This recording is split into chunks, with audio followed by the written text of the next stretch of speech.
IG, Facebook, TikTok, Twitter, YouTube. What's going on? Y'all come in.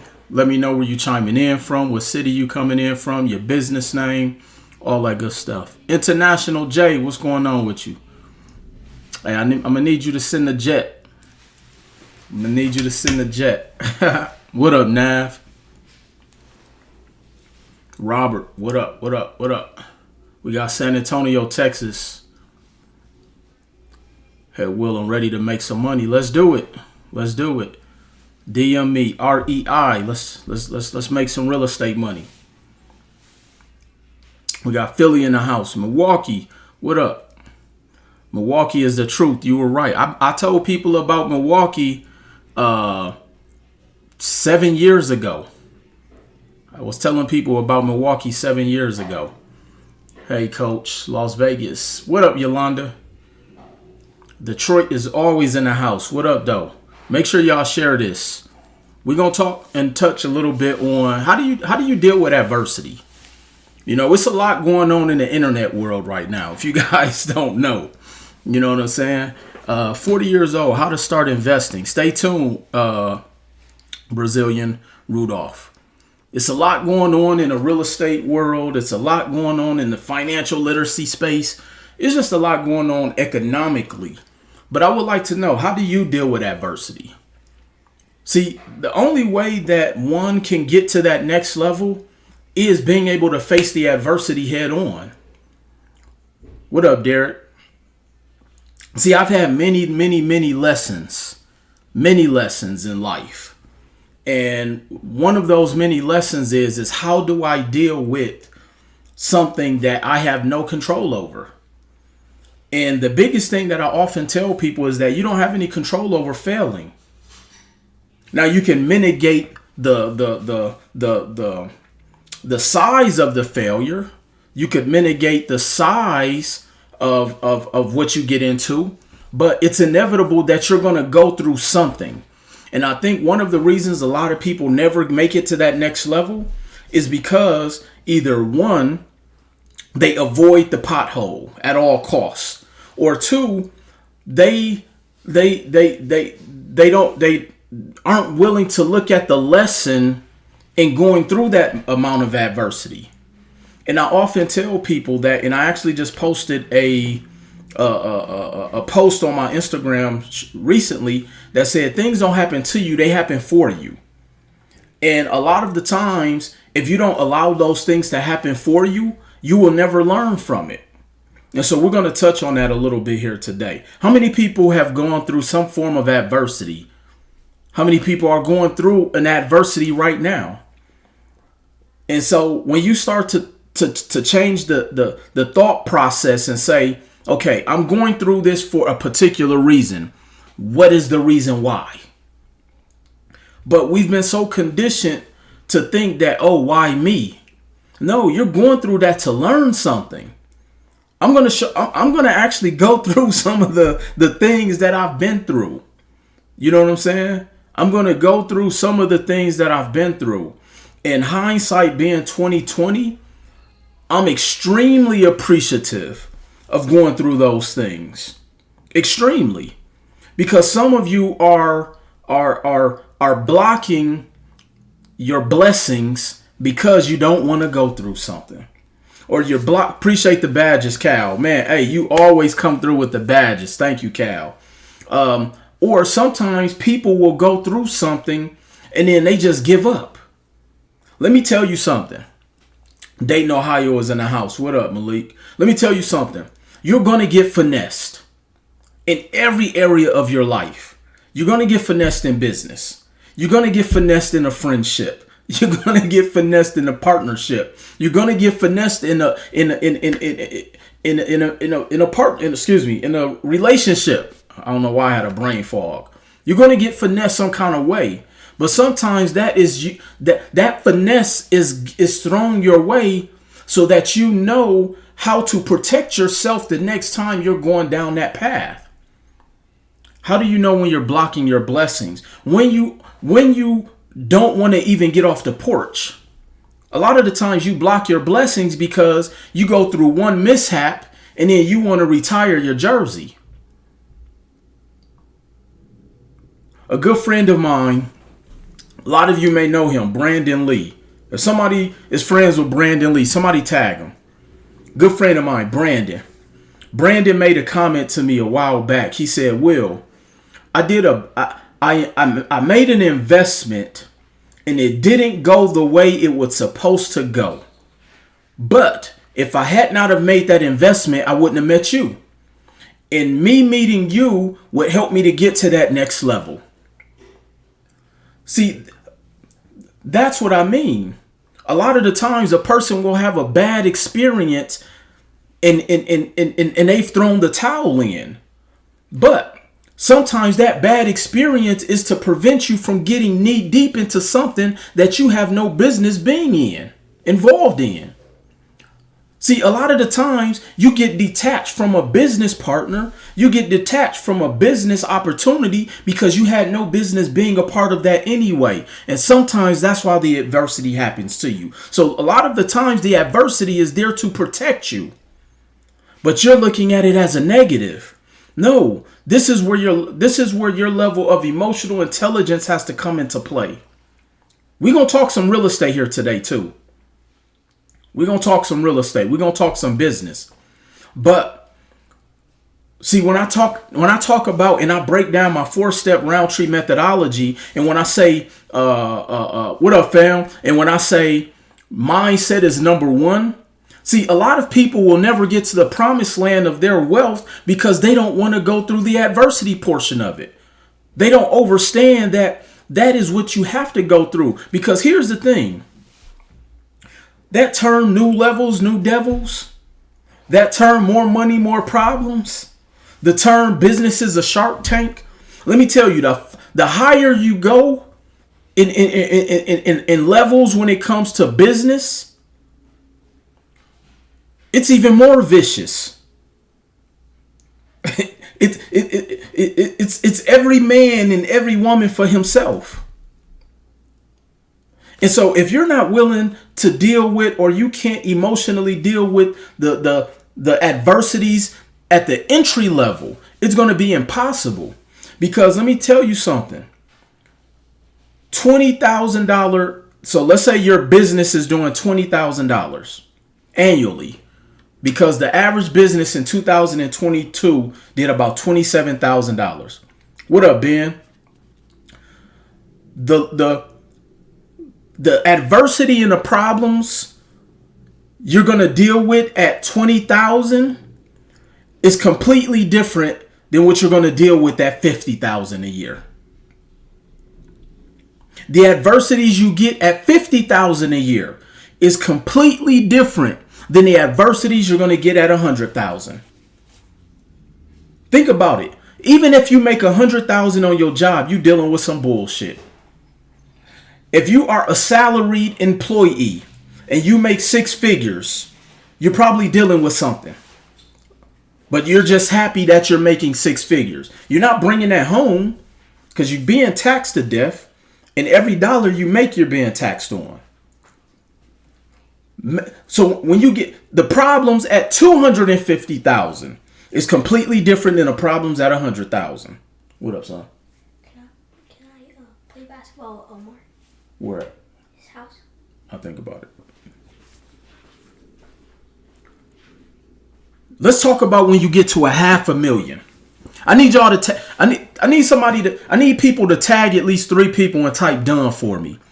On TikTok. I know on TikTok, if I ain't dancing and doing something goofy, my numbers is going to be real low. Somebody told me because I responded to one of their videos that I'm doing stuff so I can get my views up. Let me explain something to y'all. I don't use social media solely just to get clients, because I do business in real life. I have actual properties. I'm doing licensing plays. Some of y'all will learn about how to do business doing licensing deals. I have real content. I actually teach. I don't just run plays. And so I don't have to get online and do goofy stuff to get views and clickbait and do all of that stuff. Because that's also a level of adversity.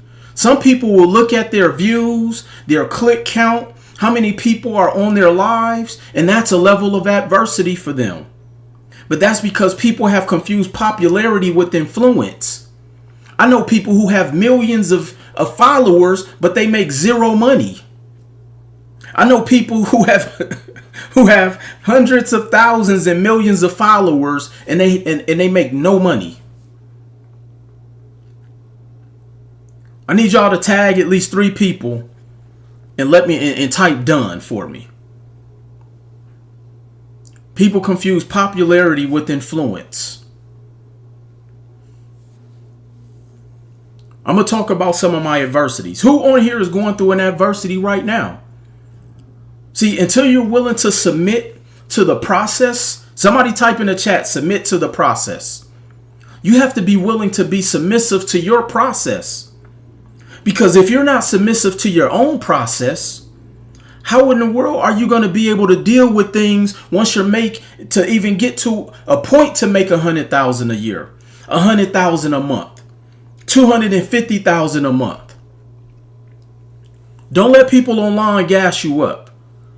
I'm telling you. You have to be willing to submit to the process. And that's something, unfortunately, a lot of people aren't willing to do, because a lot of people don't want to feel hurt. A lot of people don't want to feel pain. But here's the unfortunate part about that strategy in life. You're already in pain. When you don't know if you can pay your bills over the next 3 to 6 months, that's painful. When you don't know, when you're like, if you complain about paying your bills, that's painful. Because there should actually be a level of gratitude there when you are in position to actually pay your bills in full. See, completely different way of thinking. So there's a level of pain that people are enduring anyway. You just have to pick your level of pain. The pain of discipline or the pain of regret. And once you understand that it's all temporary, it's like the individual who's running away from the storm. Yes, he's not getting wet right now, but eventually the storm is going to catch him. And then guess what? While you're trying to run away from the storm, because the storm catches you, now the storm is in the same pace that you're walking or running in your journey. Versus, if you're willing to run through the storm, eventually you have to pass it, because it's going the opposite direction. But because a lot of us aren't willing to run through the storm of whatever that adversity is, we are blocking our own blessings. This is why people are stuck financially. This is why people can't get to the next level. So why do I say all of this? So there's a lot going on in this whole financial space. People out here taking advantage of people. People are not living the life that they want to live. And see, here's the thing. Unfortunately, sometimes we have to take the onus of our own accountability. And we have to look at, did we create our own adversity by default?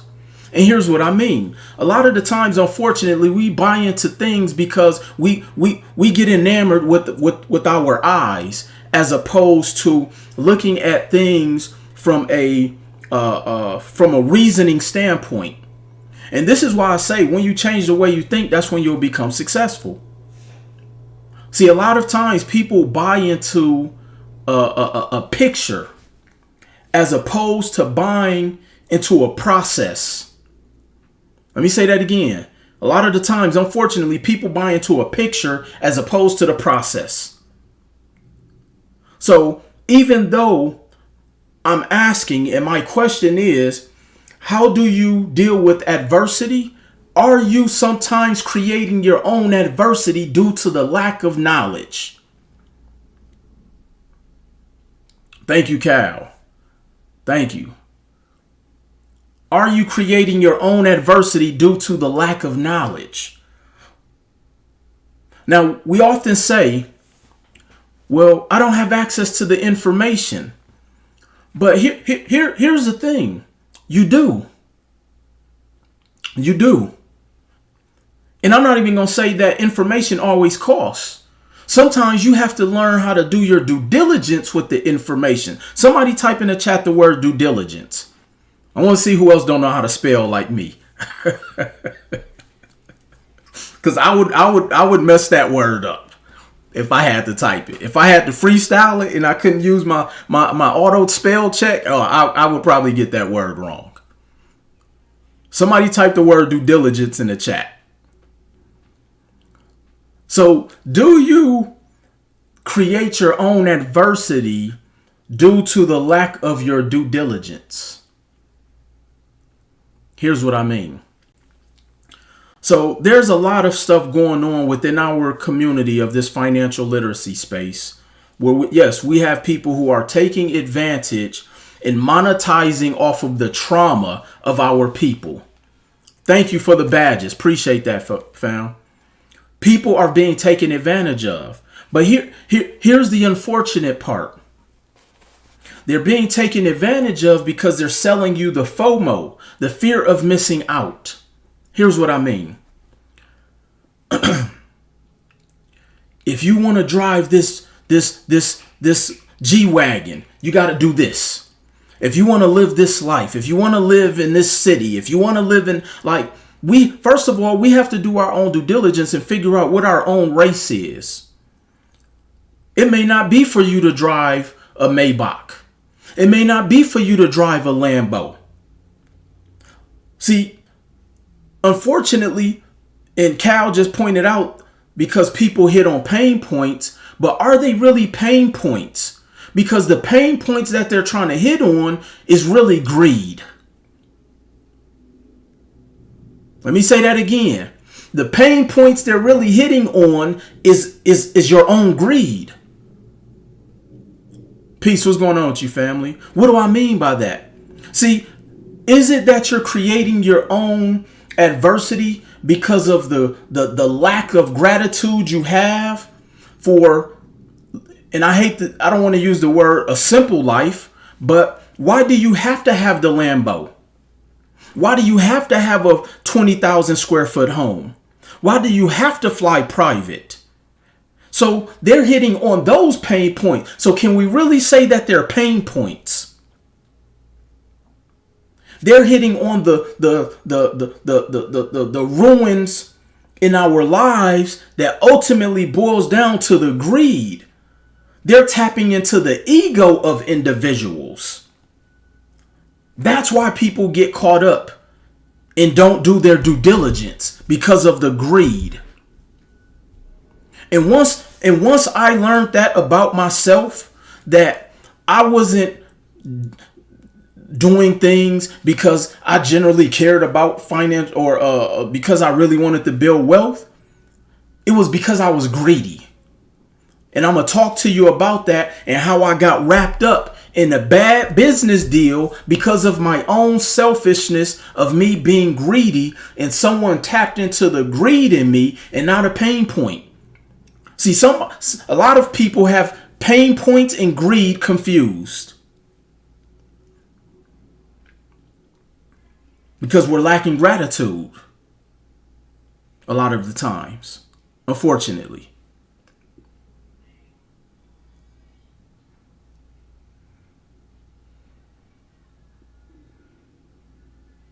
Let me know if I'm making sense here. Again, I want somebody to type in the chat, abstract concepts. Abstract concepts. See, abstract concepts is what makes people wealthy.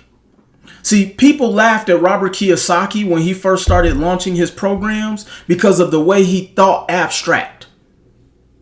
But now he's looked at as a genius.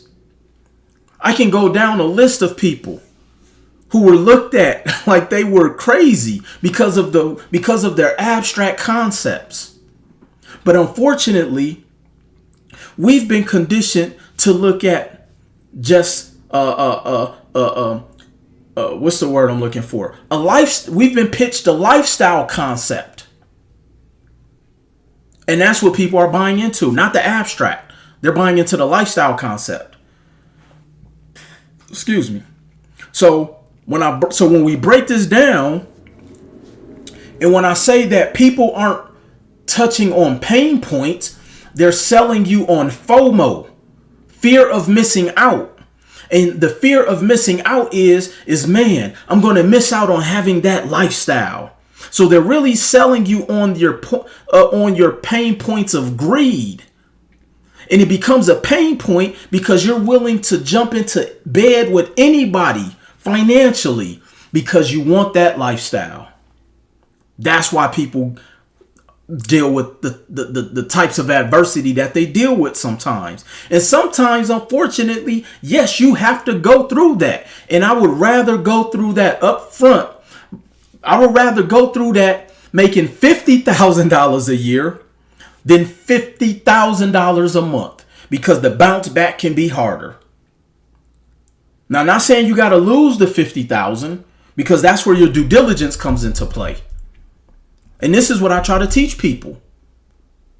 See, if you break down and go and look back at a lot of my lives, a lot of the things that I'm teaching you guys is preventing you from your own due diligence of greed. This is why I've been telling people to understand the concept of servicing the debt. This is why I've been telling people to be careful with manufacturer spending on your credit cards. This is why I've been telling people that you use credit to create cash flow. This is why I've been showing people how to even leverage their credit. This is why I've been telling people that, just because you get your credit repaired doesn't mean you still don't owe the debt. Yeah, because people have been getting sued lately. This is why I've been telling people who went out and bought all of these cars for Toro to buy a bunch of luxury vehicles. Everybody who bought all them luxury vehicles, everybody is upside down right now. I sold 95% of my fleet and made money because I knew when to get out. Man, this service and the debt topic is so important. Absolutely simplistic investor. And I'm one of the few that has ever even used the word. The average person has never even heard the term debt servicing. Let me tell you how adversity looks for most of you.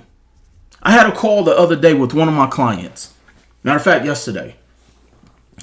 And he was out there making plays. And when we did a breakdown, he said, "Will, I'm stuck." I said, "Okay, yeah. Huh? Where y'all gonna play at? Y'all give me 1 second. My son trying to go hoop. Where y'all gonna go play at?" His house. Huh? His house. So you feeling better? All right, what time is it? Be back by 6. All right, go. Text me when you get there. So here's how this looks for a lot of people. I know what most of you guys' chessboards look like. Okay? It's just getting the funding. It never you got to pay it back. All right, here's I sold my whole fleet and made money, but I do miss the Audi. I feel you, fam. Hey, just go Toro somebody else's, because I'm sure they upside down. All right. And so here's how a lot of people's adversity look right now. Everybody been going out getting all this credit. But here's the thing. What people think is a lot of money is not a lot of money. What people think is a lot of credit is not a lot of credit. And so my client, we're doing a breakdown. And as he's been going through my real estate group coaching program, my REI 90 program, he's seeing that he doesn't have enough capital to really make the moves economically and financially that he needs to be able to make. And so when we did a breakdown, he has probably about $110,000 worth of credit. Appreciate that. Thank you. The only Prince Ali. Thank you. And so he had about $110,000 worth of credit. And he said, "Will, I was able to go and watch other people's videos, and this is what I was able to get, and now I'm stuck." And I said, "You want to know why you're stuck? Because nobody is teaching you." Matter of fact, the information that he shared with me actually was bad information.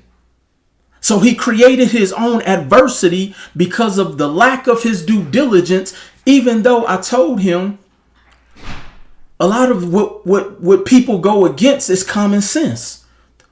What up, Mr. Richard? Hey, we got to connect soon too, man. See, if you guys notice, a lot of these terms that I'm teaching you guys, it's really just how to think. And see, the definition of being able to know how to think is being able to actually make a sound decision. But see, because people think with their eyes and people think with their greed or what they call their pain point, it's not a pain point. Y'all are greedy, not y'all on here. I'm speaking y'all as people in general. People are greedy. That's the only thing that's their pain point. Somebody type the word, the pain point is greed. Somebody type that in the chat. The pain point is greed. And when I say greed, I'm not even talking about the people selling y'all the bullshit information. I'm talking about the individuals buying it. They're buying it because their pain point is greed. Unfortunately. So for those who just joined, we're talking about how do you deal with adversity? How do you deal with adversity? Are you creating your own adversity? Unfortunately, a lot of people are. Because of the lack of knowledge. Because of the lack of understanding abstract concepts. Let me share something with you guys.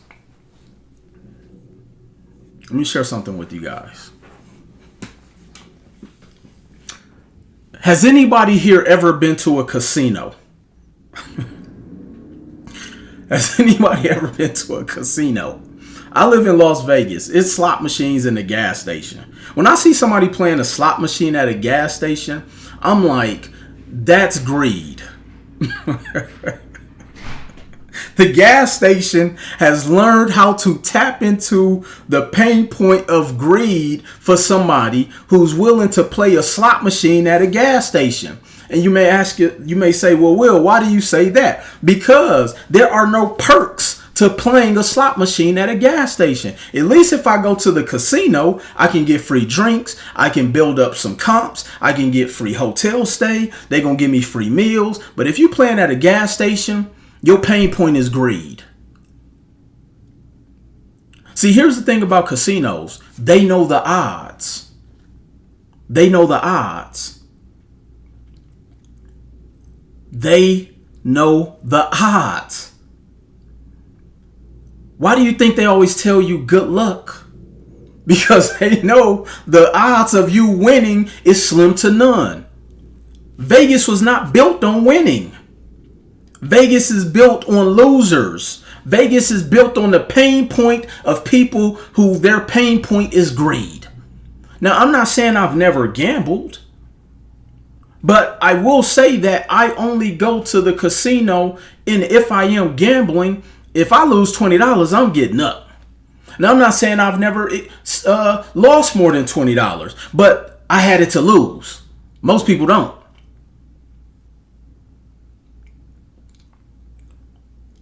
Most people don't. And so the odds that most people are playing financially, let me say this again. The odds that most people are playing financially is in a lose-lose situation. Here's what I mean. So going back to my 4-step round tree methodology, okay? Mindset being number 1, which is why we're talking about adversity. Credit being number 2. What up, Brandon? Credit being number 2, which is overstanding credit. And you want to know how I'm going to tell you how credit is so powerful. Brandon, tell him I was teaching credit before Instagram. I wish I could find my book, Credit is King, the top selling book in the credit space. Now, when everybody else tricks is running out, now everybody doing credit. Everybody doing credit. But anyway, step number 3. Step number 3. Understanding finances and the cost of money. See, the reason Vegas will always win because they understand the cost of money. They understand the cost of money. See, if you knew the odds of your own money, you would make better decisions. What up, E? If you knew the odds of your own money, you would make better decisions. Here's what I mean. For every dollar you make, the average person thinks they have a dollar. But for every dollar you make, you actually only have maybe about 15 cents of it. Because people don't know where to delegate the rest of the money out of that $1. That's the first thing. Secondly, because people don't understand that cash is debt. And so they're playing with the wrong side of the debt structure. The debt structure you should be playing with is with structured debt, which is through credit. Why is it that every time the country raises the debt ceiling, the government makes more money? Because they understand the odds of playing with their money. They understand the odds. But see, unfortunately, we haven't been taught this stuff, which is why we're always losing. But then, because we get so enamored, because of our greed, we're buying into people who are walking us down a place of financial purgatory, and the odds are always stacked against us. So a lot of people are playing crapshoot with their financial scenario and getting in bed with people who are putting them in a place of destruction.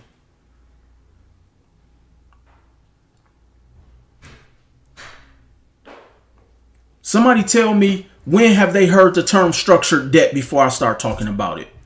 Somebody tell me where they started hearing the term unstructured debt. People aren't even teaching y'all these terms. This is why I don't come on here and say, hey, let me tell you the top 5 credit cards. Yes, I know that will probably get me millions of views, but me getting you 5 new credit cards without you knowing how to service the debt, me helping you get 5 new credit cards without you knowing anything about APRs and interest rates, me telling you to go buy all these vehicles to put on the Toro app where half of the people who are doing Toro ain't making no money, is doing you a disservice, especially if you don't know the odds of your money. Most people don't.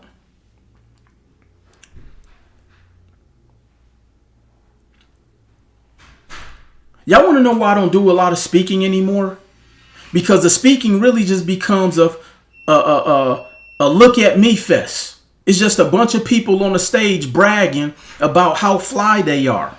And then I go up there and I'm actually teaching people, and it goes over people's heads because people are more impressed with somebody saying, hey, I can do it, so can you. Let's go do it together, versus me telling you, hey, let me show you how I bought my first property with a credit card. Let me show you how to get the credit. Let me show you how to understand the cost of the credit. Let me show you how to carry the cost on the credit. Let me show you how to go to and purchase the property. Let me show you how to use the rents to service the debt. And then let me show you how to pay the money back and go back to the bank and do it again. That's not attractive to people. You want to see the type of car I drive. You want to see the type of jewelry I wear. You want to see the type of vacations I'm taking. Like, that's more impressive. Because your pain point is greed. Your pain point is greed. This is why I say you have to change the way you think. This is why I say on my 4-step round tree methodology that mindset is number 1. I turn down more money than I'm willing to take. I interview clients for me to do one-on-one with them because I'm not working with somebody who's looking to do a money grab. Do y'all know how much money I could have made if I would have sold my credit repair business? I don't do it though, because most people aren't willing to pay what I charge for it. Mr. Prosperity, David Selvin, bought it and he living the life. But that's because David been rocking with me since 2016. Do y'all know if I would have really sold my funding plays, how much money I would make? But because I have a level of integrity to myself, I could have easily put together an ebook showing y'all how I do my credit process for $15 or how much ever people do ebooks for, and put the most basic information in there and kept spinning y'all to come back and keep spending more money. Because that's really what people out here are doing. But no, instead, I try to teach you on why credit is important. I try to teach you on how to maintain your credit. I even taught you how to fix your own credit. I put it in a book. It's on my YouTube channel. How to get the perfect credit score. I was one of the first ones that was able to dispute credit inquiries. But then guess what came and took place? Then you had people coming along who were putting together ebooks and telling you you can remove your inquiries within 24 hours. But here's the thing they don't tell you. That shit don't work no more. Equifax won't even answer the phone. See, people running out of plays. But if you go up and down my timeline and see, we've been disputing inquiries for the past 7 years on both open and closed accounts. Y'all will catch that on the way home. Yes, open accounts. Inquiries tied to accounts that have actually been approved. We were one of the few that was able to dispute those. Then why do you sell courses? Because I'm a business. Why do you work a job? It's nothing wrong with selling information, because here's the reality. You do all the shit you're saying. Here's the reality. See, people,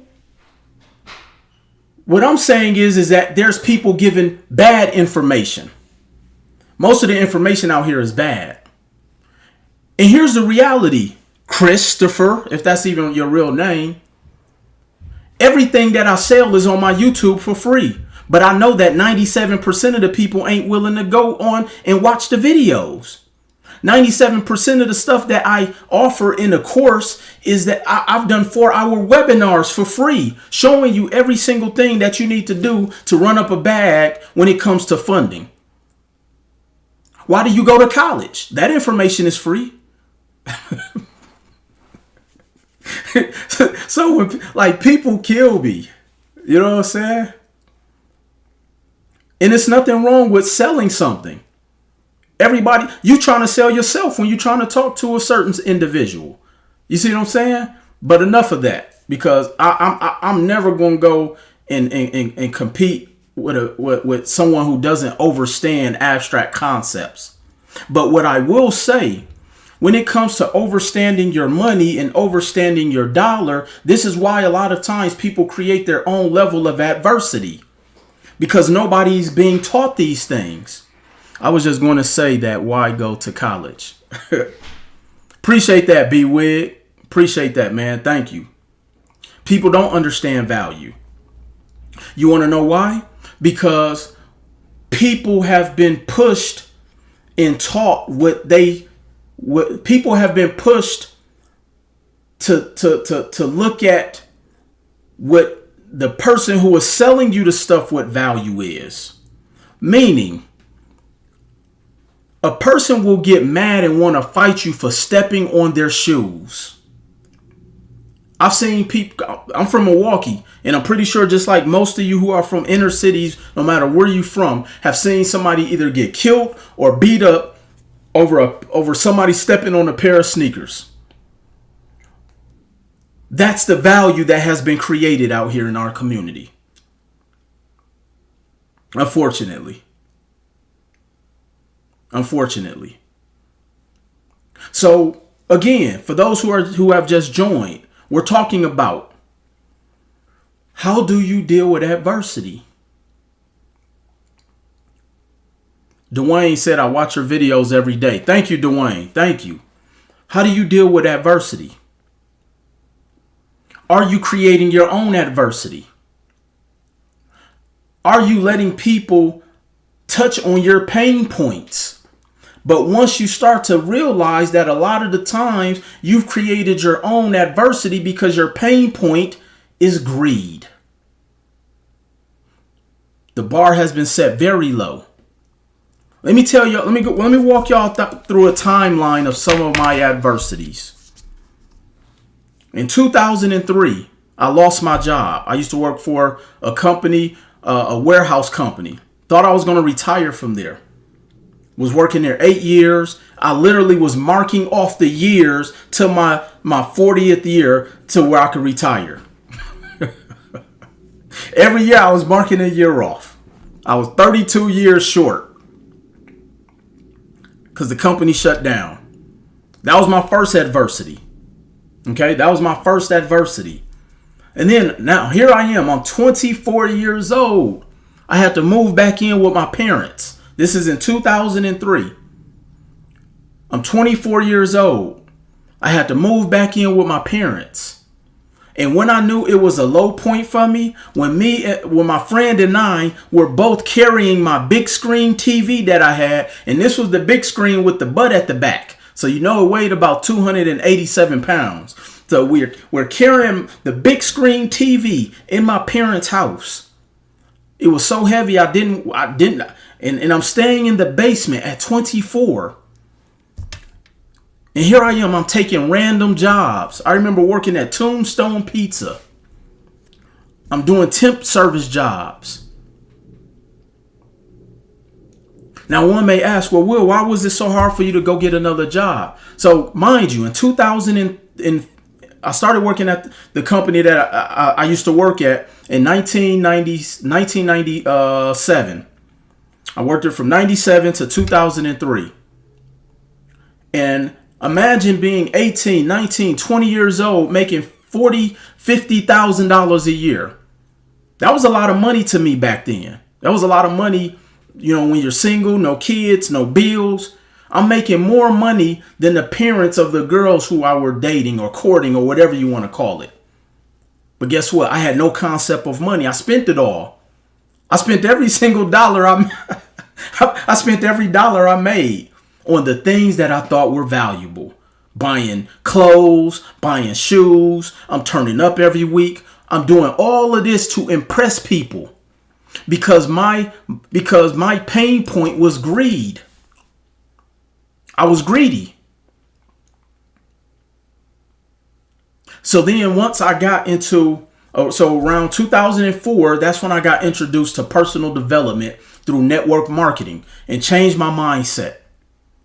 I was taught how to think differently. I was taught to understand the cost of money. I was taught how to deal with individuals. And then in 2005, I moved to Las Vegas. I borrowed $500 from my mentor, John Malott. For those who want to hear the whole story about that, go on my YouTube and search up my podcast that I did with John Malott. Moved to Las Vegas. I became homeless because $500 doesn't stretch far. I'm sleeping on random couches. Now here's the one thing I was able to do. My credit was halfway decent. I didn't understand credit back then, but I was able to buy a vehicle, was able to drive it off the lot. I don't even know how much the payments were because I couldn't even afford the payments. And then here's another thing. I'm living in Las Vegas. Vegas doesn't have a state tax. And so states that do not have a state tax, they make up for it in other areas. One of them was a car registration fee. You normally pay a percentage of the MSRP of the vehicle. And so I had a brand new vehicle and my car registration was like $600. So I couldn't afford it. But it gave me I was able to sleep in my car though. Because the job that I worked at when I got the vehicle, I used to work for Expedia, putting together and selling cruise packages. People will call in with their points and sell cruise packages. Champ, it's spooky out here. We living in the Matrix. They have no clue of what you've given them. That's all right, Nico. I'm going to keep going through this story because people need to know the adversity that I went through. Okay? So I got fired from Expedia. I'm sleeping in my car. I'm hiding my car from the repo man. Eventually my car got repoed. I had 9 jobs in 2 years. And then eventually in 2007, I started working at a company, yellowpages.com, where I was selling internet advertising. Started working there for about 7-8 years. And eventually I started making about $103,000 a year. And this is when I found out when you're bad with your money, 100,000 ain't nothing. See, let me tell you something. I know people who make 40,000 a year who are wealthier than people who make 150,000 a year. Because when you make 150,000 a year, you got to have $150,000 a year car. You got to have $150,000 neighborhood you living in. You got to have $150,000 outfits. You going to $150,000 restaurants. But the person who made 30, 40, 50,000 a year, they've invested properly. They paid themselves. They wasn't trying to live a certain lifestyle. Yes, money requires management. I like that. And so now while I'm at yellowpages.com, then in 2014, I ended up saving up some money, pulled money from my 401k, and I invested into a tax business. It was actually a franchise. Okay. Now here's where my greed kicked in. Okay. They played on my pain point, but my pain point was greed. So the person who was selling the tax franchise, now this is in 2014, follow me, because this story is going to look similar to what a lot of people are going through right now. So this was before the social media. So I'm meeting with the person who owned this tax franchise, and he's sitting down with me and he's telling me, he said, hey, I'm going to be selling tax franchises. As a matter of fact, let me show you what the average client in the tax space can make. And he showed me, he started pulling out a matrix and start writing down numbers. And he showed me the average tax office can make $250,000 to $500,000 as tax season. Then he started showing me the type of cars he drive. Then he started showing me the trips he was taking. He had to show me on his phone and on the computer because there wasn't no social media. And he started telling me, oh, let me tell you how many clients that one of my tax preparers in my office have. And all I'm thinking is, man, the money, the lifestyle, the cars, the clothes. I did no due diligence. I didn't ask him for no financials. I didn't do my research to see what the average client spends on a tax preparation for a tax return. I tell people all the time, and B Wig, if you still in here, let me know, because I know you own some tax franchises. But the average person who has a tax business not making a lot of money. Unless you have multiple offices, the only way you can make money in a tax space is by lying and committing fraud.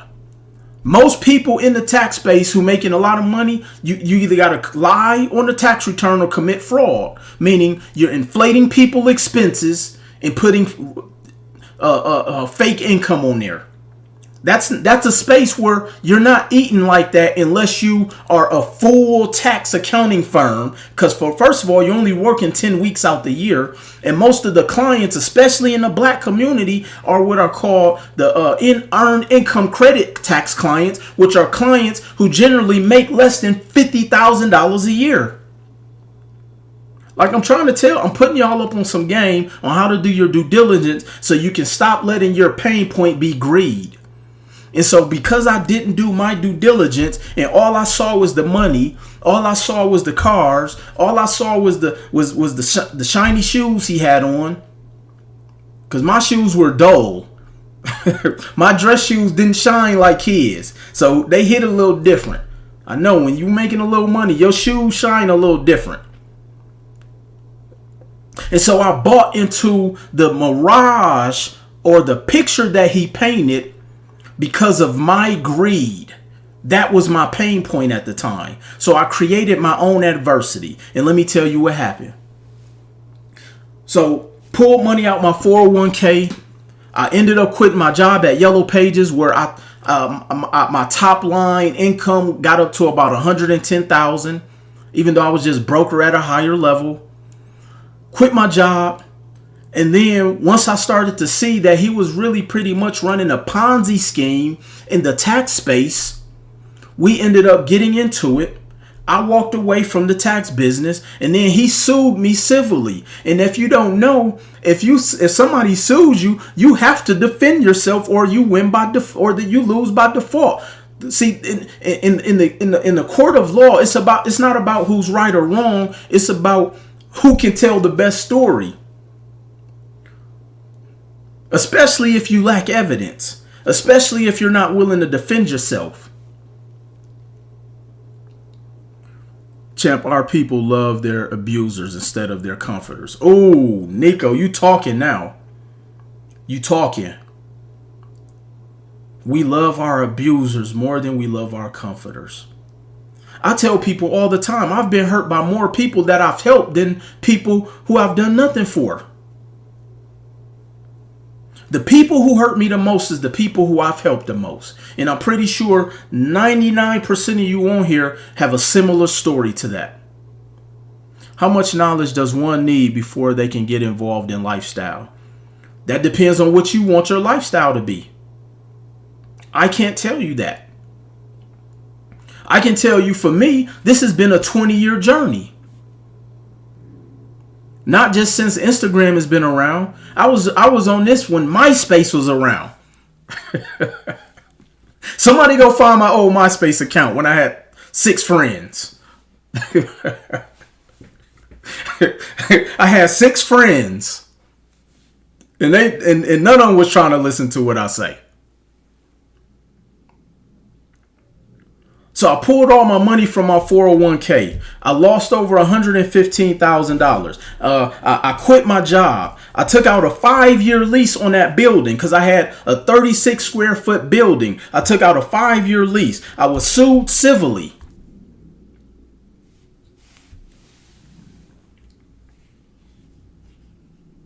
That's the adversity I went through because of my own greed. I only bought into that tax franchise because I was greedy.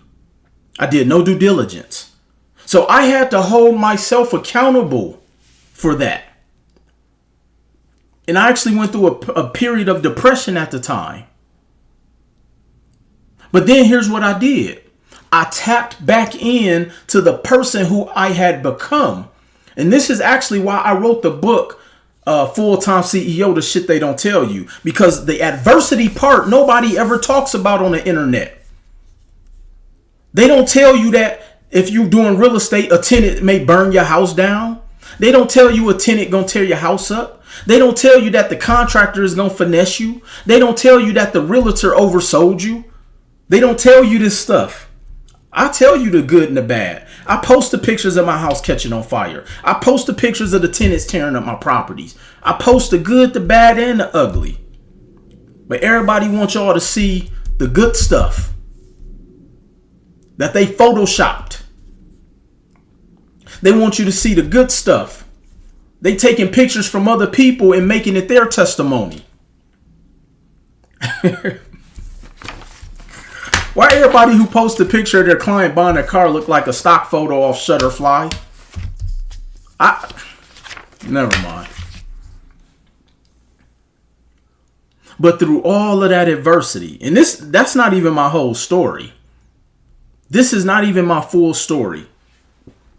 Through all of that adversity, because I was willing to go through the pain, because I was willing to go through the storm. Realtors be trying to max out the man all the time, cuz. All the time. Are 2 credit cards and 1 installment enough for funding? It depends on what your whole profile look like. I recommend you DM my team and book a free strategy call. So through all of that adversity, through all of that pain, through all of that disappointment, through all of that failure, through all of those lessons, through all of the no's, through all of the insufficient funds in my bank account, through all of the people, you don't know who's your friend, through all of the people not willing to step up even though you helped them get in position, I never gave up. But here's the best part of all of that. If none of that had have happened, I wouldn't be here today. So sometimes you have to go through the adversity to prevent yourself from getting into something that you have no business being into. Sometimes you have to go through the adversity to find out what works and what doesn't work. Sometimes you have to go through the adversity to even find out what's for you. Because here's the irony of all of that. I started my first credit repair business in 2007. New Beginning Credit Repair. NU Beginnings Credit Repair. Go look it up on the Secretary of State for Las Vegas, Nevada. I've had 5 failed credit repair companies. 5. I've had 5 companies, and most of them didn't make it. But guess what? For every one that didn't make it, I learned something new. For everyone that didn't make it, I learned what not to do. For everyone that didn't make it, I learned something better. For everyone that didn't make it, I learned how to find my lane in this space.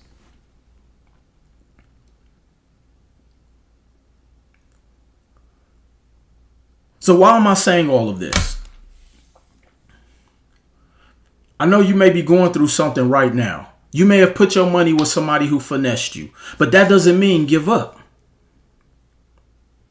Did you jump into that business opportunity because your pain point was greed? And for a lot of people, it ends up being yes. So can you fault somebody for finessing you that you jumped into without doing your due diligence, all because you were greedy? Because how in the hell am I going to do business with somebody where I'm sending them a substantial amount of money, whether it's in real estate, I'm buying a business, or any of that, and you not having somebody review the contract?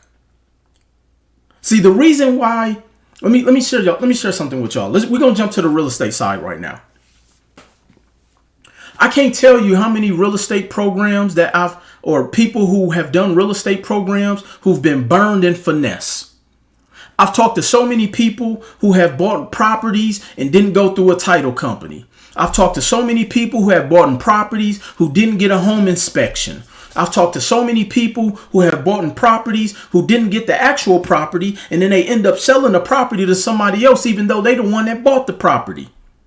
Why is that? Because of your own greed sometimes. You bought into a program, you bought into an individual, and you didn't do your due diligence. But then I've shown you guys the entire play. I've shown you guys with my REI 90 every step of the way. How to build your A team, how to hire a home inspector, how to hire a property manager, how to get the money from the bank to even buy the property. I'm not asking you for a percentage of your deals. I show you how to do your own due diligence. I give you access to my attorneys. I give you access to my accountants. I give you access to my bookkeepers. I give you and not even access to where I'm saying you got to use them. I give you access so that you know the questions to ask when you're doing your own due diligence to hire your own team. So some of this, the pain point is greed. It's the fear of you missing out on a lifestyle that you think you deserve. That's why a lot of people get jammed up in these situations.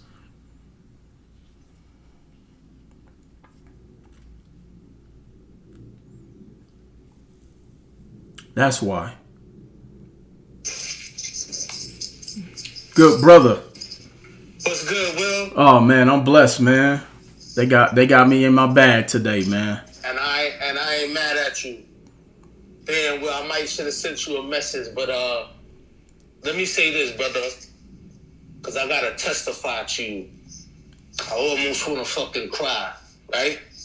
But I want to tell these people, you've been there for me and my family pre-pandemic, right? Right. Right? Right, facts. I put my own work in. I chose, you got me funding. You got my son funding, $100,000. My girl at the time, $100,000. My brother bought him money. I don't got no hair on my tongue, right? Right. I chose to make a move with a brother in Philly. He never stole from me, King, right? He never stole from me. What they didn't know was that I was already in real estate, but it was close to me, right? Right. So I benefit. I got my one-on-one money back. I made a double up off the crib, right? Right. So I can't call a guy a thief. I'm not going to mention his name on your platform because I'm here to show you love, right? But what I told my brother, Norm, and a bunch of other people, and I hope they see this, because I know they backbite me, and they called the guy thinking I'm keeping them away from money. But I said, y'all looking for something for nothing. It ain't going to work out for y'all like it worked out for me. So when I say you my brother, and I tell guys, I ain't no millionaire now. I'm comfortable. I just sent out emails, bro, from the properties you sent me from 2018 to my man Norm today. Wow. I say, yo, Dawes, I could have been a millionaire. So this is why when I curse my brother out, my fucking son, pardon my language. No, you good.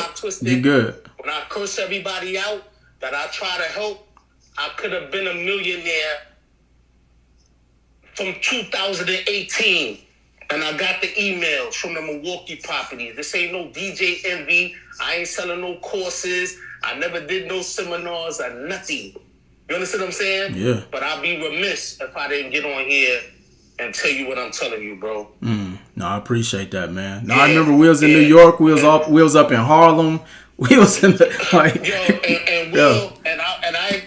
I ain't gonna lie, not to sound crazy, because I know, yo, bro, you leading with a lot of love. I'm just done because I don't care. This is why I tell people I'm not selling nothing. It's like I've been on lives with all these guys. Tony the Closer, my son. I done sent you footage. All these other guys you want to name. Man, I ain't trying to sell nothing. I could have went and bought a Ferrari and showed y'all anything crazy. You done got me over $500,000 of funding. But yeah, man, I just had to get on, Will, man. You the truth. Thank you, and bro. I ain't playing, man. And don't worry about it. Like, you need me.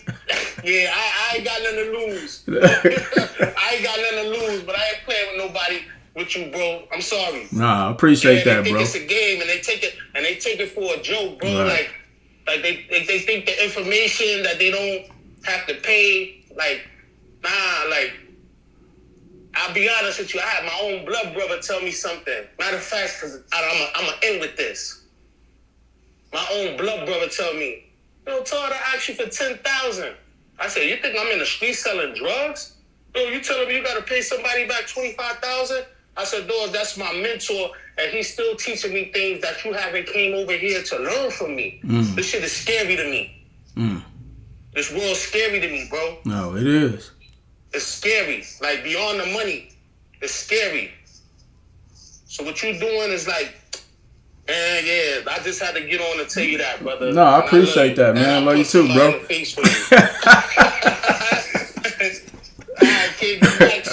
Definitely, man. Appreciate you, man. Definitely. Love, man. No, y'all heard it from my man himself, man. And one thing I could tell y'all about Nico, I flew out to New York, had an event, and he stopped everything he was doing to make sure that I was good in the city and just always showing me nothing but love. And so, and that's always the energy that I've given. Any city I ever went through, people show me love. Shout out to Justice on here, Justice Ross, showing me, you know what I'm saying? So it's like this and this is why sometimes I get so passionate, because I know what I put into this. I know that I come on here and I'm always constantly giving value.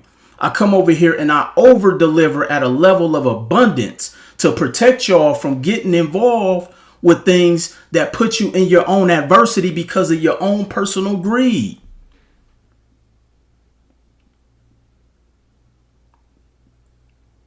The reason I did my REI 90 program, let me tell y'all, because I actually got to wrap up because the REI 90 program is in an hour. Is it possible to put myself in a position to buy a refinery? Absolutely. You can buy anything. Matter of fact, it's possible to put yourself in position to be able to buy a refinery with somebody else's money. King has gotten the Scots over $50K in funding. So here's the thing. This is why I started the REI 90 program. So as everybody is on the internet teaching real estate, everybody's teaching wholesaling and flipping. Okay? And I'm not against any form of real estate. I feel that however you can get into, or whatever your entry point into one of the fastest wealth generating opportunities, just do it. But here's what started to happen. When we really start to learn patterns, somebody type in the chat patterns. Okay, where do I log in at for the REI 90? If you are part of the REI 90, you will get an email every week or every other week to be able to log in, because we change up the access. But if you want to get involved with the REI 90, you have to reach out to the team. Matter of fact, DM me REI if you want to get involved in the REI 90. But this is why I started the REI 90. Okay, because I started to learn the patterns, because I understood how money and how economics work. And see, unfortunately, what started to happen is that our community has gotten pushed information at the lowest level.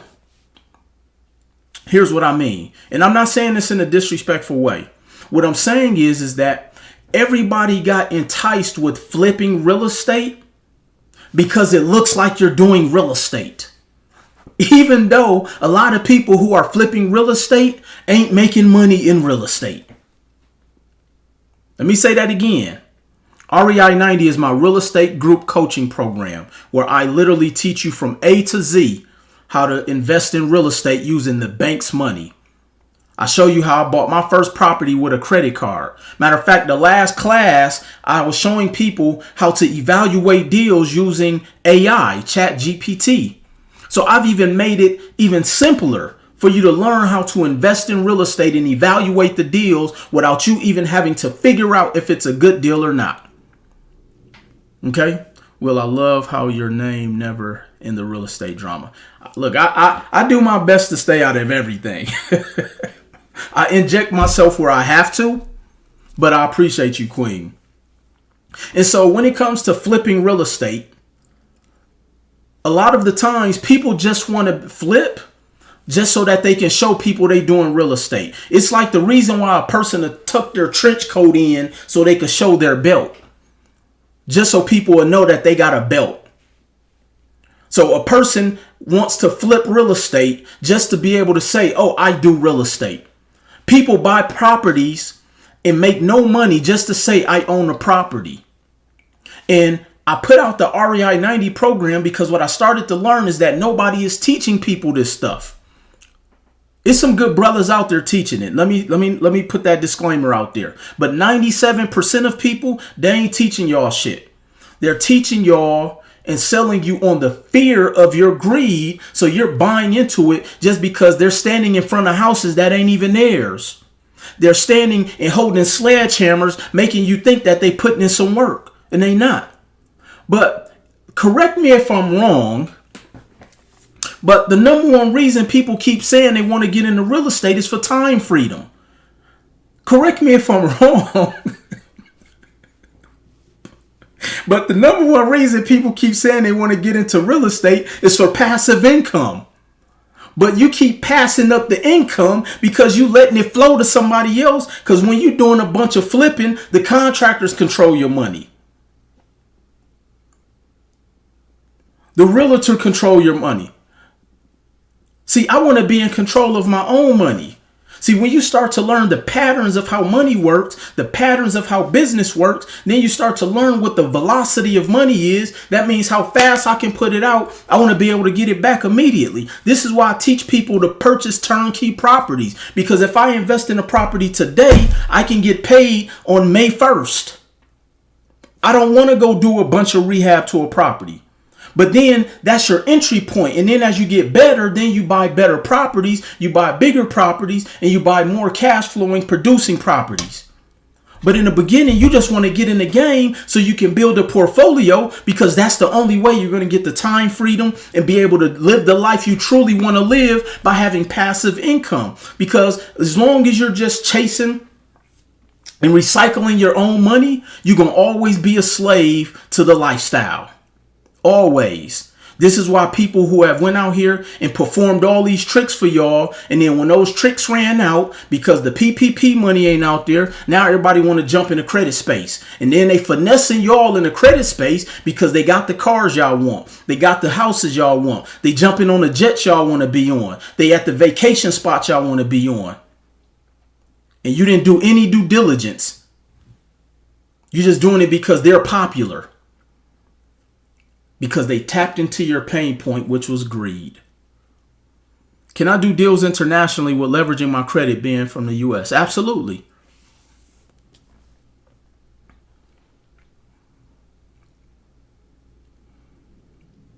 There's not a real estate program out there on the buy and hold side that's more comprehensive than REI 90. Because I give y'all the whole play. I let y'all speak to everybody on my team. I tell you every single person you need. I'm not telling you to buy a house from me that I paid for $2,000 and then I'm selling it to you for an inflated amount without an inspection report, without an appraisal, without a title company. I'm not doing that to you. Matter of fact, I don't even ask for a piece of your deal. Matter of fact, I even bring you the deals and I'm not asking for a piece of it. I'm not asking for any of your rents. I'm not asking for any of your percentages. I'm not asking for you to put my name on your LLC. I literally say, hey, let me show you how to buy real estate with the bank's money. Here are the deals. Here's how you evaluate it. Go out there and go eat for a lifetime.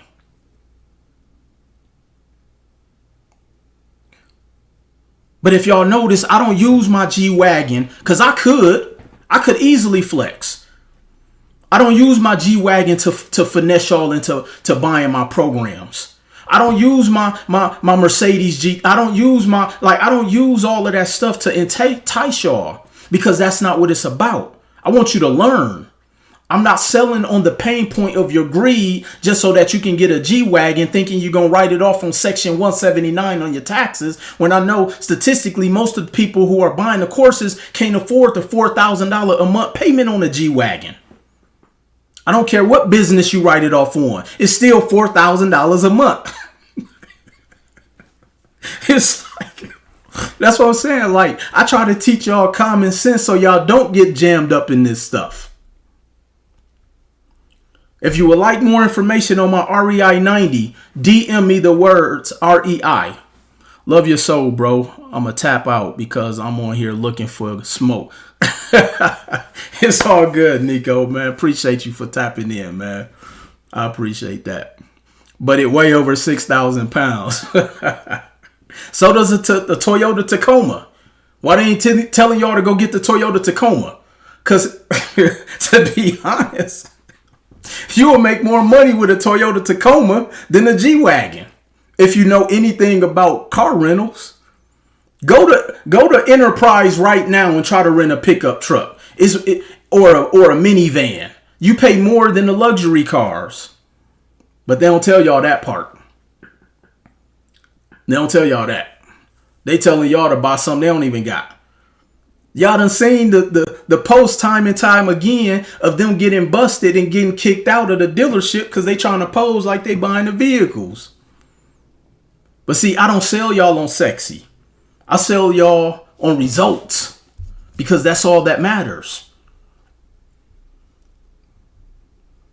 The Tundra, the Tacoma, whatever one.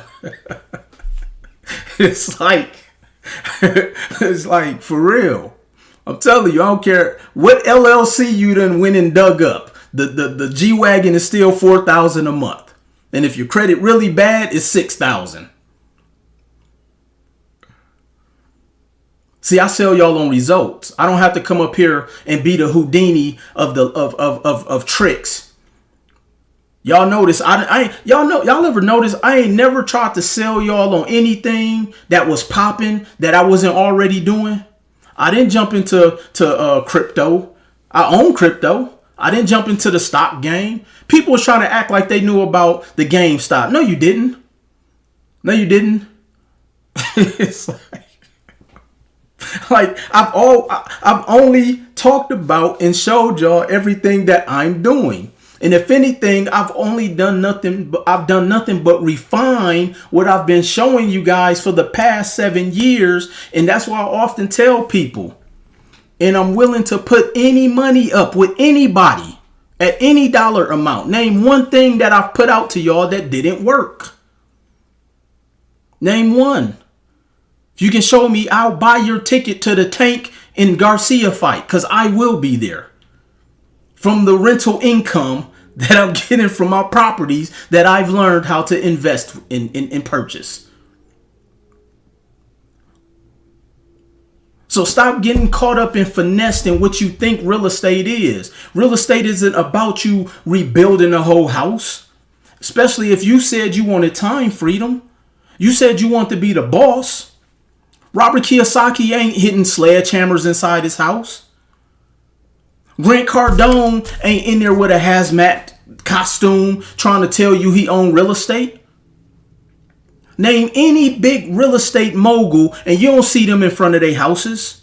But yet the only way we want to buy into somebody is we see them in there slinging a hammer thinking that that's real estate. Half the time they don't even own that property. That's for sure.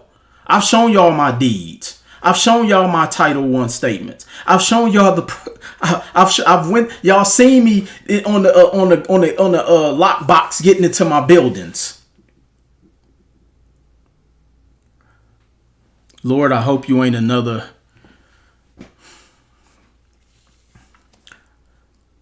people are funny.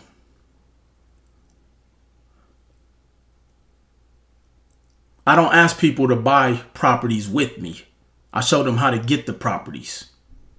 That's the big difference. That's where you should be looking to achieve the amount of success. Grant Cardone, Robert Kiyosaki. Yeah, we set our bar too low. See, doing real estate doesn't mean you have to look like you're doing real estate.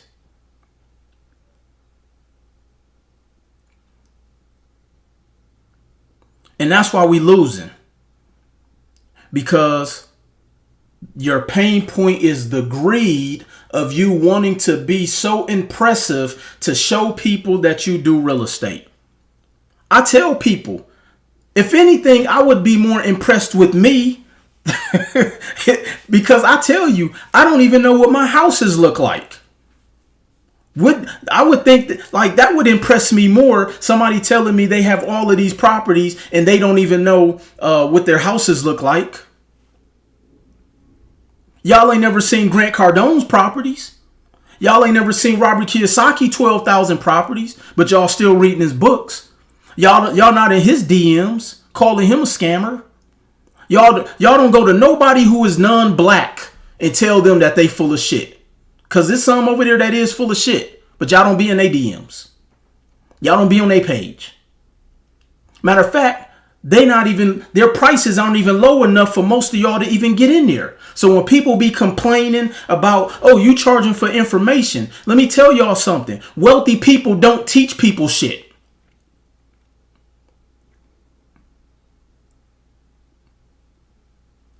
Wealthy people don't teach people shit because they don't have to.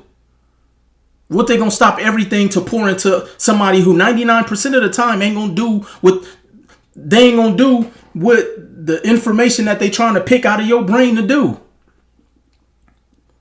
I have to start telling people, hey, let me take you to lunch to pick your brain. Look, first of all, you may not want to go to the restaurant that I want to go to for you to pick my brain.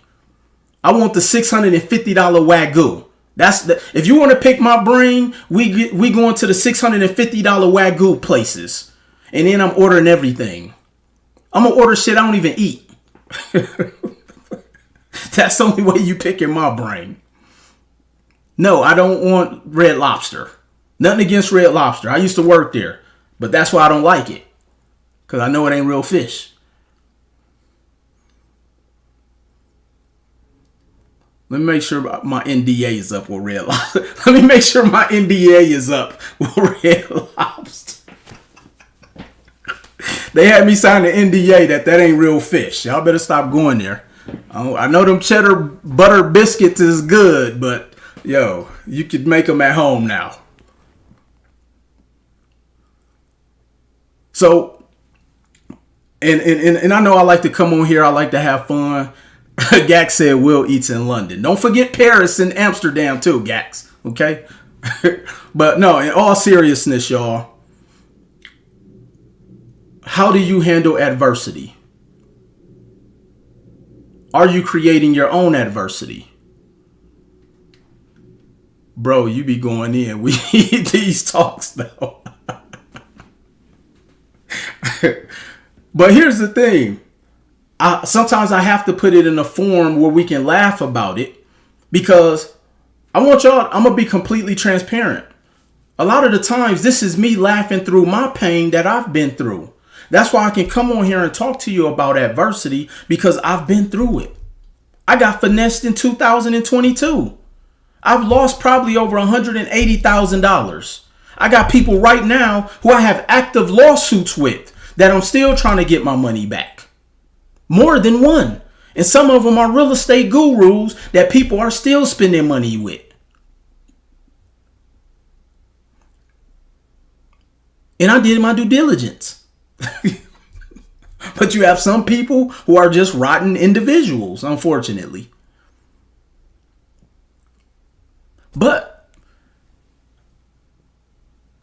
as I'm saying, as we wrap up, and again, DM me REI if you would like to learn about real estate in real life.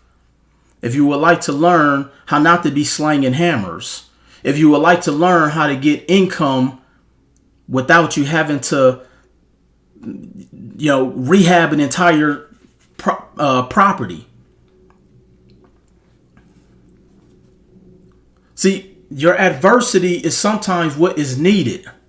Whether you provoke it or not, you have to be willing to run through the storm. Because if you're running away from it, eventually it will catch you and it's going to stay with you for a while because you have nowhere to go. Are you using your own due diligence? Is your pain point greed? And unfortunately for a lot of people, it usually ends up being that. DM me REI. Don't type it in the chat unless Gax or somebody from the team can see them. What do you think about wholesaling real estate? I think that wholesaling is going to be a very vital part about what's about to take place in this real estate market. But here's the thing. I tell people, don't just stop at wholesaling. Own the asset. I have a mentee of mine right now who's probably done over $7 million in wholesaling, but he owns nothing and he's hurting right now because you can't build wealth giving it away. I've helped a lot of wholesalers learn how to secure their own deals by using bank money because you get the best of the best deals anyway. Kirkland, go to my Instagram or send me a message for the REI 90 information, please. See, let me wrap up with this. Y'all.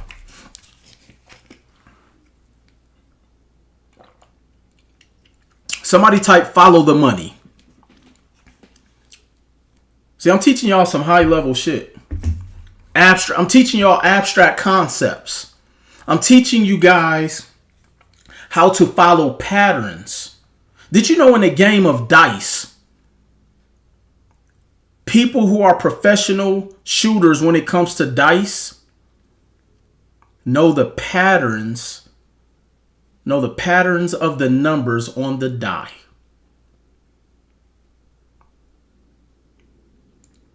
So most people are putting their financial future in a position of risk of gambling. I show you how to maximize your result by following concepts. It ain't one person who done went through my programs who not winning who actually did the work. I had somebody come on earlier today and said I robbed them for $400. I said, King, please send me your information so I could send you that $400 back.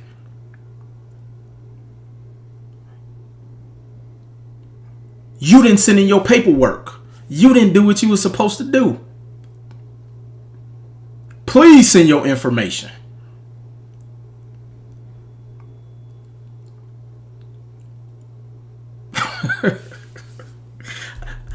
This is how transparent I've been. There's been people who have had issues who didn't necessarily get the result. I've invited them on my lives. I don't run. My numbers have been the same. You can contact my customer service team. When people say, "Oh, I can't get in touch with you," you ain't tried. In the opening email we give you our customer service number.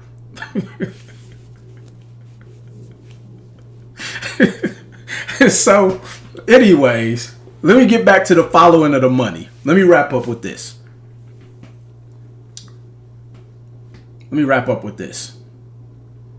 I put up a post a couple days ago that said Blackstone just got over $30 billion, and it's the largest real estate raise for people to be able to, and for Blackstone as a hedge fund. They're getting out of the commercial space and they're solely investing in residential real estate, lab facilities, and hotels. Now let me say that again. Blackstone, $30 billion. They're about to get into residential real estate. Can somebody tell me, what does that mean? That means learning how to own the properties is going to become more valuable. And here's what's about to take place. I forecast a lot of things, and whether you want to run with it or not, that's up to you. I've been telling people what's about to start taking place is there's going to be more developers who are going to build houses that are co-living spaces. If you don't know what co-living spaces is, it's essentially boarding houses where they're going to, but here's how they're going to structure it. They're not going to just rent to one anchor tenant. They're going to start renting out bedrooms. And there's actually a company who I'm partnered with. I'm actually one of their ambassadors out here in Las Vegas, because the only type of rentals I'm doing in Vegas is co-living, because that's the only way you can make money. See, for everybody who want to buy real estate in Las Vegas, first of all, you can't make money in Las Vegas doing real estate unless you can rent out the rooms. If your mortgage is $3,500, but you can get $2,900 for rent, you don't make any money. But this is why a lot of y'all don't make no money, because you don't understand the cost of money. But Blackstone is buying properties because they know that there's going to be more renters coming up. So if you're not learning how to invest in real estate from a owner standpoint to be able to do rentals, Airbnb is dead in Vegas.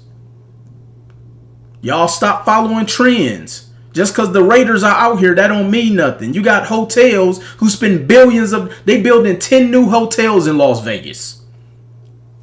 Don't nobody even like staying in an Airbnb in Las Vegas. They want to be on the strip. They want to be able to go to Dre's. Don't nobody want to be 47 minutes away from the strip in Las Vegas. You in LA, fam? Send me a direct message here on TikTok. I'll have my team reach out to you. Send me a direct message.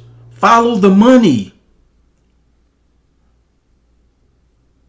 Hotels are growing. I just told y'all, follow the money. Blackstone is investing their money in hotels and residential properties.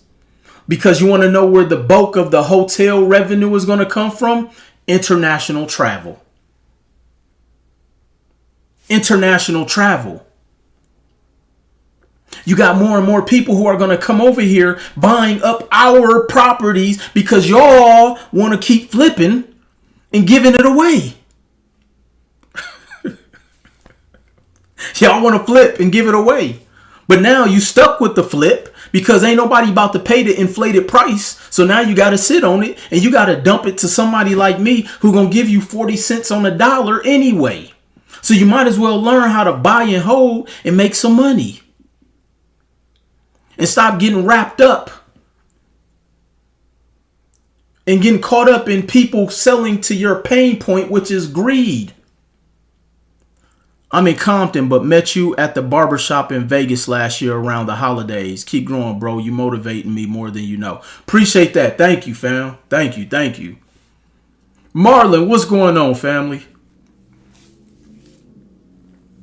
You gotta buy and hold. So DM me REI if you want to speak to somebody from my team. And as a matter of fact, for anybody who I actually have what's called an REI 90 Lite program. And for it, you want to hold the property forever. I get people reaching out to me trying to buy my stuff. No, I'm buying everything. I'm buying everything. And for anyone who even invests in my REI 90 Lite program, which you don't get the live calls, I'll let you join a live call. And if you sign up today, you can actually join today's call, which is in 25 minutes. You can join today's call. Yes, hold forever. The CEO King said, you hold the properties forever. That's the only way you get generational wealth. Ain't you supposed to sell when the market giving you the bag? No, that's the bull that they told y'all to do so that they can buy it from you pennies on the dollar. Stop selling Big Mama house.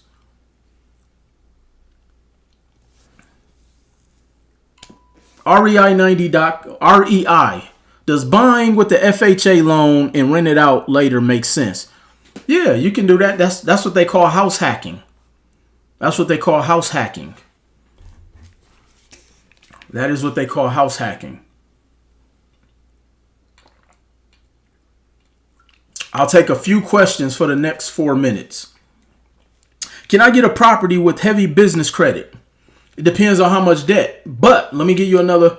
Yeah, we just set up another LLC and get you some more capital. But again, this is why you want to come to a professional.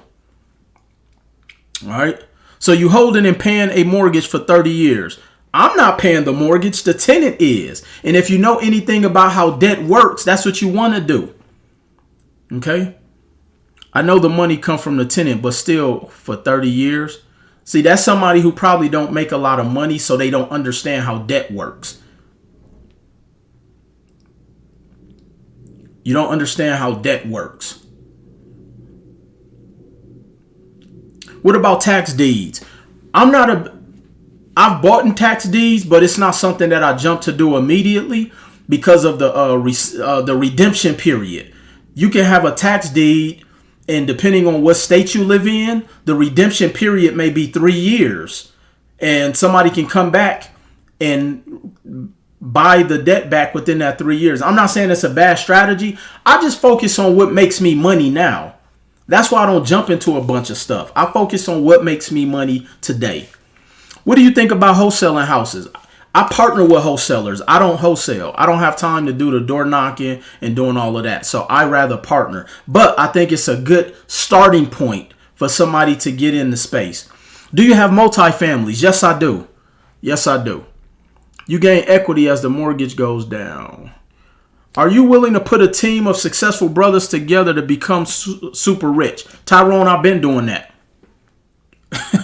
I've been doing that. Just go look on the internet. Anybody's in credit, I helped them. I'm going to just put it that way. Justice. Let them know. Anybody in credit, they came from the Will Roundtree Academy. I need a mentor, bro. What's up? Peso, I believe that's how I'm pronouncing your name. Send me a direct message. What is house hacking? House hacking essentially is where you can get a multifamily, live in one unit, rent the other ones out, and you living for free. And a lot of the times people use FHA for that because you only have to put down 3.5%. All right. Do you ever have to rent your house out for less than you pay for it? No, because I do that calculation before I even get into the deal. See, the reason most people have to rent their house out for less is because they've bought in too much house. This is why you got to learn how to evaluate deals. But when you don't know how to evaluate deals, you won't know what to do. I consider the debt side of things, but 30 years is the grip to be paying. Well, you'll be in the same position that you're in because the only way you're going to become wealthy, one of the ways you become wealthy is by holding debt. Follow the money. Like, I'm not telling y'all anything that's not already taking place. Do you like midterm rentals? It depends on what it is. Like, I've done some stuff with like traveling nurses. I don't do a lot of Airbnb. I just think it's too much liability in that, especially the Airbnb arbitrage. I want to actually be able to control the asset. But the midterm rentals the closest thing I'm doing to that is the co-living spaces. The co-living spaces where I'm renting out a room. All right. I need to switch up on the mentorship program that I'm with. We here, Major, whenever you're ready. We here. Do I recommend FHA? Yeah, if you can use FHA to get your first property, absolutely. We should get together and start a real estate private equity fund and get the multifamily commercial real estate deals. Put it together, the CEO King. But I'm going to have my attorney go through everything on there. Some folks teaching debt free. How you feel about that? I mean, you got to go with whatever strategy works for you. You know, I have a lot of my properties that I own free and clear. But see, here's the thing that people have to understand about debt. Debt is money. Why do you think they keep increasing the debt ceiling? But because you guys don't understand abstract concepts, the word debt scares you. If you get a paycheck, you are in debt. Because for every dollar you get, 25% of that goes to the IRS. So you don't even have a whole dollar. You starting off with 70 cents. And then you got to live off of 70 cents, but you're living off of $1. So you're always in debt. Nobody teaching you all this stuff, though. And you don't pay taxes on debt. That's why wealthy people hold debt. What up, fam? That's why wealthy people hold debt. What is your opinion on big business? Y'all got to do your own research. Y'all do your own research. It ain't making me no money, so I don't need to have an opinion on it. I don't have no affiliation with him. It ain't making me no money. We don't do business together, so I focus on the business that pays Will Roundtree. I don't pay attention to what especially other men. Like, unless we doing business, I don't care what other men doing. Like, I'm focused on building Will Roundtree and the Roundtree legacy. What's the best way to purchase a fourplex? Running the numbers, making sure you know how to evaluate the deal, make sure it's cash flowing. I mean, when people ask a question, what's the best way, you got to know how to invest. And it's really 5th grade math. Okay. If the mortgage is $1,000, make sure you buy a fourplex that's going to pay you at least $1,500 or more. But then you got to know, okay, well, how do I get the money? Well, it depends. But if you don't do that, if you don't know, this is why you got to get some form of coaching or mentorship.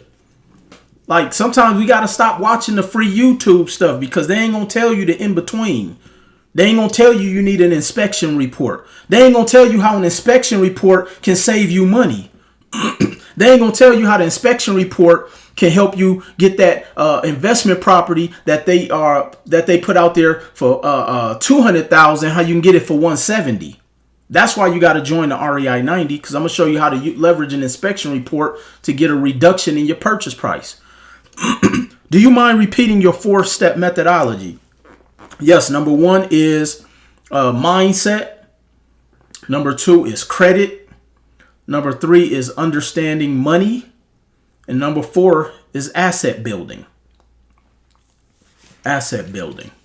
All right. 2 more minutes of questions. Then I got 15 minutes to prepare for my REI 90. Like, this is the commitment I have to y'all. Like, I've been on here almost 2 hours and I still got a whole hour and a half class I got to do by myself. I don't bring a bunch of random people on my platform. I don't have a bunch of people come in and speak on things that ain't involving what I already do. I ain't trying to sell y'all like water bottles and just making up stuff to make some money and tell y'all, oh, you can white label lemon water. Like, I don't do all that. Hey, Will, do you have any other avenues that make you money besides real estate? Yeah, I own a lot of businesses. But that's the thing. I don't come on here and try to confuse y'all and sell y'all on every single thing, because you got to learn how to get good at one thing first. Like most people don't even know what their net worth is. Most people don't know what their gross and the difference in their gross in net income. So why would I come on here and try to sell y'all 15 things that I'm doing when most people haven't even mastered the one thing that they're trying to do? But yeah, I have other businesses and things that I invest in. I'm an investor. I put up money for companies. I do development deals. But it does me no good to teach you guys this stuff when we haven't even mastered the overstanding the cost of $1. People get mad because you sell them information that's actually going to help them. You know what I'm saying? But great question, though. Great question. One thing first, good point. We're going to bring that fifth ATL water for you to speak. We're going to bring the eight. Yeah, right. You know what I'm saying? Like today we're going to sell water. Let me bring in my boy Raheem from the Water Boys in Atlanta and show y'all how to sit. Like, I'm not doing all that. You know what I'm saying? Like, bottom line, like, here's the thing. And I know people have like dubbed me as different titles. I'm an investor first. Y'all want to know why I use the term investor? The reason I use the term investor because that's the pinnacle quadrant you want to get to. You have employee, self-employed, business owner, and investor. The goal is to make it to the investor because that's where you pay the least amount of taxes. Like I'm really trying to put y'all up on some high level game that them wealthy folks ain't gonna teach y'all about. They just gonna tell y'all to go flip. Because guess what? When they know the flips ain't gonna you can't buy them, then you gotta the wealthy investors buying your flips 47 cents on the dollar. I'm trying to prevent y'all from being in those situations. Yes, son, 630 is cool. Do you teach about land development in REI 90? I don't necessarily teach about land development, but I always give resources. And right now, a good friend of mine who's a black developer is developing a portion of Pahrump, Nevada. He has one of the largest contracts out in Pahrump, Nevada. Which, if you want to get into the development game, because people think development isn't as sweet as people think it is, because you got to have deep pockets. And so if you got the emotional intelligence and you're willing to pay, I would definitely connect you with my man John, who's a developer. I don't try to get good at everything. And not necessarily talking to you, King. I'm just saying, Will Roundtree doesn't have to be good at everything. See, when you get great at knowing the cost of money and knowing how to get the money, then you can put up the money because the money you put up is going to pay you more money. So that's what, if you guys just focus on my 4-step methodology, I'm giving you the entire abstract concept to make you money forever. But you can't be scared of debt. Well, you can't be scared of it because y'all out there working for debt. Think about it. Everything y'all do, and I'm not saying y'all particularly, everything that the average person do is debt related. You go to school, that's debt. Then the debt you get from that university is the debt you take on for the job that you buy. Yes, the company you work for, you bought that job. And then the money that they pay you is debt. And then you take the debt that they pay you to go and get in more debt because you want to drive a nice car. You want to have a nice place to stay. And now you have all of this debt that's not making you no money. And then you can't afford to invest in nothing. Versus going to the bank and getting structured debt that I can take and invest it in a company, in real estate, in commodities, in gold, in painting. And it's going to make me money. But because y'all don't want to learn about abstract concepts, y'all just keep getting the debt and keep paying for the debt that you got to pay for. And I'm not saying y'all on here. I'm just saying in general. When you buy a house with an LLC, do you need to show personal or business tax returns? That depends on the bank you go to. One of my lenders, they don't even ask for tax returns. And they put it under the LLC. They don't even ask for tax returns. So as I wrap up, because I was supposed to be off here 15 minutes ago and my team is blowing up my phone and saying, Will, get off because you got to get ready for the REI 90. DM me REI 90 if you would like to speak to someone from my team, if you're trying to get some funding, if you're trying to get some real coaching. Mind you, I don't coach everybody. You got to get interviewed. Period. And so with that being said, I appreciate y'all.